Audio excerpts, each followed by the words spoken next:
তারা আমাদের ব্যাংকগুলো দখল করেছে, তারা পার্লামেন্ট দখল করেছে, তারা বিভিন্ন জায়গায় দুদক দখল করেছে। সন্ত্রাসী কায়দায় 11 দলীয় জোটের যারা নেতৃবৃন্দ তাদের বাসায় হামলা চালাচ্ছে। জনগণের যে অধিকার রয়েছে সেই ভিত্তিতে জনগণ ভোট দিয়েছিল, জনগণের হাতে এখন বালতি ধরিয়ে দিয়েছে, রাস্তায় সিরিয়াল ধরিয়ে দিয়েছে।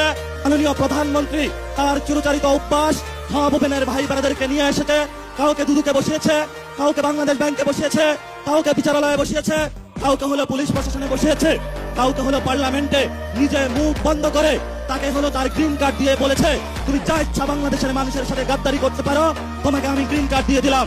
এই যদি হয় জিয়াউর রহমানের সন্তানের ভবিষ্যৎ, এই সন্তানের ভবিষ্যতের সাথে বাংলাদেশের ভবিষ্যৎ যাবে না, যাবে না, যাবে না। বাংলাদেশের ভবিষ্যৎ যাবে উসমান হাদির পথে, বাংলাদেশের শান্তির পথ যাবে আমাদের 71-এর শহীদদের পথে, বাংলাদেশের ভবিষ্যৎ যাবে 24-এর গণ অভ্যুত্থানের শহীদদের পথে।